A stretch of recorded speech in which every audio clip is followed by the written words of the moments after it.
सत्ता वाटपाची दिल्लीतील बैठक आटपून काळजीवाहू मुख्यमंत्री एकनाथ शिंदे तडक साताऱ्याच्या मूळ गावी आरामासाठी गेल्यानं राज्याच्या राजकारणात उलटसुलट चर्चांना सुरुवात झाली आहे।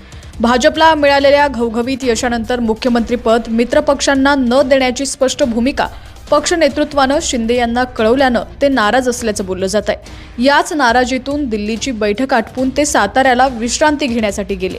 2 दिवस दरेगावी मुक्काम ठोकल्यानंतर त्यांनी रविवारी माध्यमांशी संवाद साधला।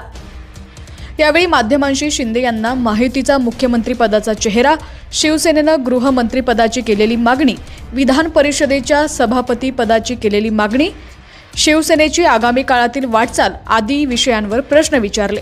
विशेषतः श्रीकांत शिंदे उपमुख्यमंत्री होणार असल्याच्या चर्चांना जोर धरला जात असतानाच एकनाथ शिंदे यांना त्याविषयी विचारलं गेलं। त्यावर बोलताना एकनाथ शिंदे म्हणाले, चर्चा अजूनही सुरू आहेत, कोणत्याही चर्चांना पूर्णविराम मिळालेला नाही। केंद्रीय गृहमंत्री अमित शाह यांच्याशी एक बैठक झालेली आहे। दुसऱ्या बैठकीत साधक बाधक चर्चा होऊन महाराष्ट्र हिताचा निर्णय घेऊ असं ते म्हणाले।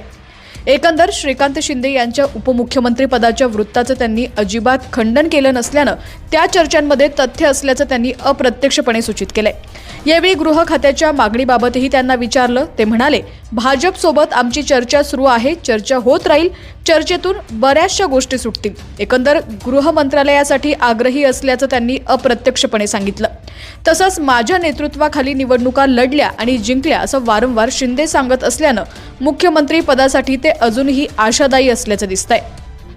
महायुतीत चर्चा सुरू राहील, चर्चेतून मार्ग निघेल असं सांगत भारतीय जनता पक्षासोबत अंतिम क्षणापर्यंत सत्ता वाटपाच्या वाटाघाटी सुरू राहतील असे स्पष्ट संकेत एकनाथ शिंदे यांनी दिले आहेत।